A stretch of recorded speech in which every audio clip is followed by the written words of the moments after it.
মহামহিম আল্লাহ সুবহানাহু ওয়া তাআলা সূরাতুত তাওবার 36 নম্বর আয়াতে ইরশাদ ফরমান, ইন্না ইদ্দাতাশ শুহুরি ইনদাল্লাহি 12 শাহরা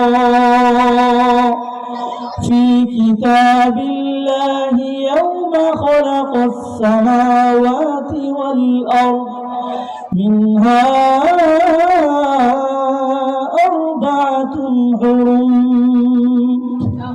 আল্লাহ তাআলা বলেন, যে দিন থেকে আল্লাহ সুবহানাহু ওয়া তাআলা বিশাল আকাশ এবং বিশাল জমিন সৃষ্টি করেছেন, সেই দিন থেকেই আল্লাহ তাআলার গণনায় মাস হইল 12টি। আর এই 12টি মাসের মধ্যে সম্মানিত মাস হইল 4টি। সবাই বলি সুবহানাল্লাহ। সম্মানিত 4টি মাস কি কি, এর ব্যাখ্যা দিতে গিয়ে সুনানে আবু দাউদ শরীফের এক হাদিসে এসেছে, মিনহা আরবাতুন হুরুম সালাতুন মুতাওয়ালিয়াতুন যুল কাদাতি ওয়া যুল হিজ্জাতি ওয়াল মুহররম ওয়া রাজব মুদর আল্লাযী বাইনা জুমাদা ওয়া শাবান। প্রিয় নবীজি ইরশাদ ফরমান, সম্মানিত 4টি মাসের মধ্যে 3টি মাস হচ্ছে ধারাবাহিক মাস, জিলকদ, জিলহজ এবং মুহররম মাস। চতুর্থ মাসটি হলো জুমাদাল উখরা এবং শাবানের মধ্যবর্তী রজব মাস। সবাই বলি সুবহানাল্লাহ। মুহতারাম হাজিরিন, রজব এবং শাবান মাসে প্রিয় নবীজি সাল্লাল্লাহু আলাইহি ওয়াসাল্লাম একটি দোয়া অত্যন্ত বেশি পরিমাণে করতেন রমাদান আল মুবারকের প্রস্তুতি হিসাবে।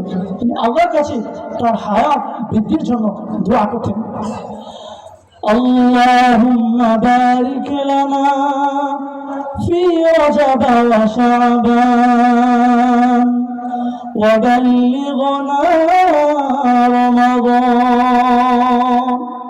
হে আল্লাহ, এই রজব এবং শাবান মাসে আপনি আমাদের হায়াতে বরকত দান করুন এবং আমাদেরকে রমজান মাস পর্যন্ত পৌঁছিয়ে দিন। সবাই বলি সুবহানাল্লাহ। মুহতারাম হাজিরিন, ঠিক শাবান মাসেরও আল্লাহ সুবহানাহু ওয়া তাআলার কাছে অত্যন্ত গুরুত্ব এবং শ্রেষ্ঠত্ব রয়েছে। বুখারী শরীফের হাদিস, মুহাম্মদুর রাসূলুল্লাহ সাল্লাল্লাহু আলাইহি ওয়াসাল্লামের সবচেয়ে কাছের ঘনিষ্ঠ স্ত্রী সহধর্মিনী হযরত আয়েশা রাদিয়াল্লাহু তাআলা আনহা বর্ণনা করেন, মা রাআইতু রাসূলাল্লাহি সাল্লাল্লাহু আলাইহি ওয়াসাল্লাম ইসতাকমালা সিয়ামা শাহরিন ইল্লা রমাদান وما رأيته أكثر صياما منه في شعبان।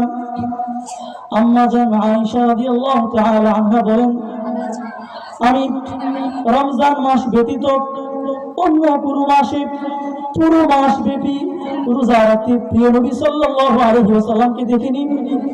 রমজানের পরে অন্য 11টি মাসের মধ্যে শাবান মাসে প্রিয় নবীজি সাল্লাল্লাহু আলাইহি ওয়াসাল্লাম এত বেশি রোজা রাখতেন, আমি রমজান ছাড়া অন্য কোনো মাসে এত পরিমাণ রোজা রাখতে দেখি না। সবাই বলি সুবহানাল্লাহ। মুহতারাম হাজিরিন, আম্মা জান আয়েশা রাদিয়াল্লাহু আনহা থেকে আরেকটি হাদিস এসেছে, মুসনাদে আহমদ শরীফের হাদিস। আম্মা জান আয়েশা রাদিয়াল্লাহু তাআলা আনহা বলেন, كان أحب الشهور إلى رسول الله صلى الله عليه وسلم أن يصومه شعبان। প্রিয় নবীজি সাল্লাল্লাহু আলাইহি ওয়াসাল্লামের কাছে রমজানের পরে রোজা রাখার জন্য সবচেয়ে প্রিয় মাস ছিল শাবান মাস। সুবহানাল্লাহ। প্রিয় হাজিরিন, প্রিয় নবীজি সাল্লাল্লাহু আলাইহি ওয়াসাল্লাম শাবান মাসে এত বেশি পরিমাণ রোজা রাখতেন কেন? এর উত্তর পাওয়া যায় উসামা বিন যায়েদ রাদিয়াল্লাহু আনহু থেকে বর্ণিত আরেকটি হাদিসে, মুসান্নাফ ইবনে আবি শাইবার হাদিস। উসামা ইবনে যায়েদ বলেন, আমি একবার প্রিয় নবী সাল্লাল্লাহু আলাইহি ওয়াসাল্লামের কাছে গিয়ে জিজ্ঞেস করলাম, ওয়ালাম আরাকা তাসুমু মিন শাহরিন মিনাশ শুহুর মা তাসুমু মিন শাবান। হে নবী, আমি আপনাকে শাবান মাসে এত পরিমাণ রোজা রাখতে দেখি, আপনি রমজান ছাড়া অন্য কোনো মাসে এত পরিমাণ আপনাকে রোজা রাখতে দেখি নাই। এর কারণ কি? উত্তরে প্রিয় নবীজি সাল্লাল্লাহু আলাইহি ওয়াসাল্লাম বলেন, হে উসামা বিন যায়েদ, তুমি তো জানো না শাবান মাসের গুরুত্ব কত বেশি আল্লাহ সুবহানাহু ওয়া তাআলার কাছে।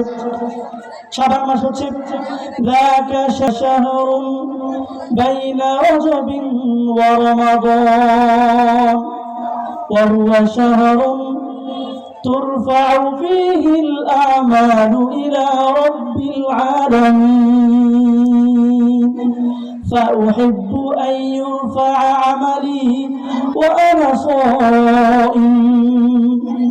উত্তরে প্রিয় নবীজি সাল্লাল্লাহু আলাইহি ওয়াসাল্লাম বলেন, হে উসামা বিন যায়েদ, আমি এই শাবান মাসে এত পরিমাণ রোজা রাখি তার কারণ হলো এই শাবান মাস হচ্ছে এত গুরুত্বপূর্ণ মাস, যে মাসের ব্যাপারে অধিকাংশ মানুষ গাফেল।